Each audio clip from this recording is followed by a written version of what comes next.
Menangis terisak, Baim Wong cerita tinggalkan rumah dan tutup komunikasi dengan Paula Verhoeven. Usai mengajukan permohonan cerai talak terhadap Paula Verhoeven, Baim Wong menuturkan kalau mereka sudah tidak tinggal bersama lagi. Baim cerita sambil menangis terisak tak percaya pernikahannya kandas karena perselingkuhan. Dia mengatakan kalau perpisahan ini sudah terjadi selama 7 bulan lamanya. Sudah pisah rumah, jelas Baim Wong di kawasan Bintaro, Jakarta Selatan, Selasa, 8 Oktober. Baim menegaskan kalau ia yang memilih untuk keluar dari rumah, namun ia tetap menjalankan tugasnya sebagai ayah, salah satunya menidurkan kedua anaknya. Itu dia, saya pun juga menanyakan hal yang sama, tapi saya gak akan cerita detailnya, takutnya pro kontra. Tapi saya mengalah dan saya sempat menidurkan anak, cerita Baim Wong. Pasalnya ia tetap berusaha untuk tidak memperlihatkan perpisahannya dengan Paula di depan anak-anaknya. Jadi saya selalu mendengarkan orang ya, dari kepala sekolahnya Ciano, kalau saya itu tidak boleh memperlihatkan berpisah sama anak-anak sampai 8 tahun, beber Baim Wong. Ia melanjutkan, semenjak pisah rumah, ia hanya akan datang ke rumahnya dengan Paula untuk menidurkan anaknya, setelah itu pergi. Hal ini terjadi selama 1 bulan lamanya hingga akhirnya Baim memutuskan untuk menutup komunikasi dengan Paula Verhoeven. 1 bulan itu, saya tidurin anak jam 9 sampai 10 saya nungguin dia tidur, saya keluar. Sebulan penuh begitu sampai ada satu, yang saya nggak bisa cerita kejadiannya, saya bilang sama, dia saya nggak mau komunikasi lagi, saya nggak mau ini, nggak mau ketemu, buat saya sudah selesai, tandasnya. Saya sebenarnya nggak nyangka ya, maksudnya ada di momen ini. Saya tuh sebenarnya menghindari. Maaf juga buat wartawan semuanya, saya kan nggak pernah menjawab.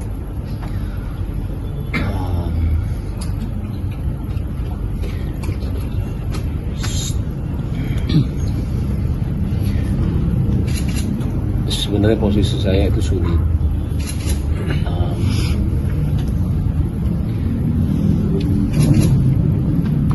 Saya memang bisa dibilang dikhianati sama 2 orang terdekat saya, dari pihak perempuan sama laki-laki. Yang laki-lakinya itu adalah teman baik saya sendiri.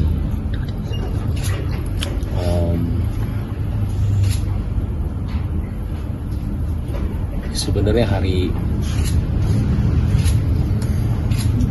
pas kejadian itu, hari pertama saya itu sudah memaafkan, tapi pakai caranya saya lah ya.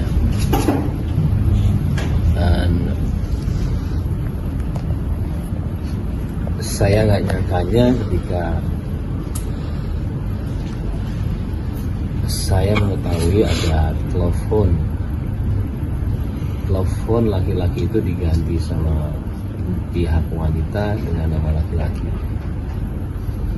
Ya kalian semua juga laki-laki ya, ketika ada di posisi itu berat sekali untuk memaafkan, karena maaf, saya tidak tahu mereka itu ngapain. Saya juga tidak mau suzon, cuman dari rantai semua itu, karena ini sudah 1 tahun ketidakjujuran itu ada. Saya sendiri juga kadang-kadang suka nggak percaya, jangankan kalian, saya juga nggak percaya apa yang terjadi sama saya, karena saya selama ini cuman menahan semuanya selama 1 tahun. Saya karena anak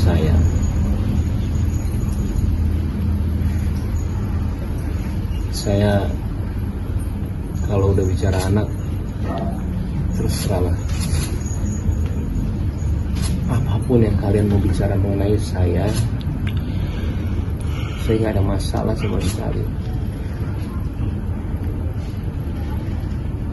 Saya tahan semuanya selama berita itu ada ya. Mau saya dibilang pelit, mau saya dibilang beda-beda dia sama orang lain, mau apapun itu saya nggak apa-apa. Saya cuma mikirin anak saya doang. Saya nggak mau mereka itu tahu masalah ini. Cuma sama kesini itu semua ketidakjujuran itu ada terus, dan tambah sampai yang nggak ini sendiri ya, maksudnya nggak percaya. Saya itu mau menyelesaikan secara baik-baik, cuma nggak bisa. Kalaupun saya maaf banget ya, kalaupun saya bicara yang mencari panggung, itu adalah beban saya ketika kejadian itu ada. Saya kasih tahu aja sama kalian semua.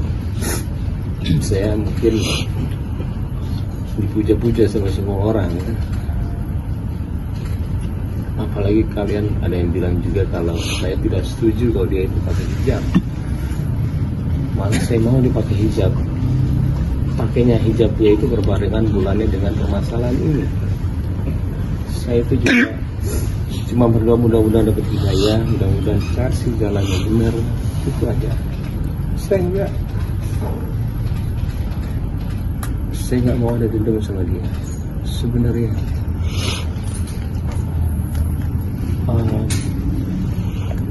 Apalagi dibilang, saya jujur, selama hidup saya itu baru dibilang pelit sama satu orang, itu istri saya sendiri. Saya juga sampai bingung. Saya nggak pernah dibilang pelit sama orang seumur hidup saya. Kalau saya pelit, bagaimana mungkin saya menafkahi keluarga dia? Tanggungannya itu ada di saya.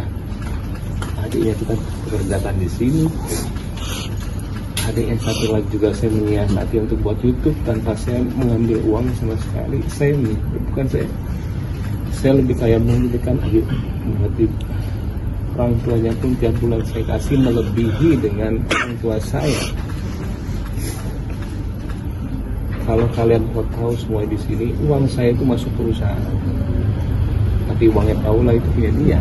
Saya nggak ambil 1 rupiah pun uang dia. Saya digaji dari perusahaan, tahulah juga tanpa saya kasih tahu kalian jumlahnya berapa, dan tidak sedikit. Jadi hasil kerja saya itu masuk perusahaan, tahulah juga.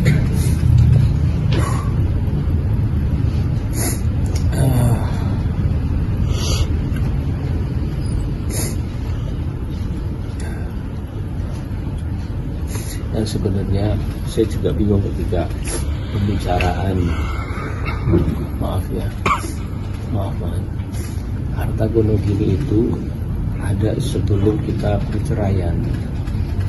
Itu kadang saya juga menanyakan, buat apa membicarakan harta gonogini? Kan kita belum cerai.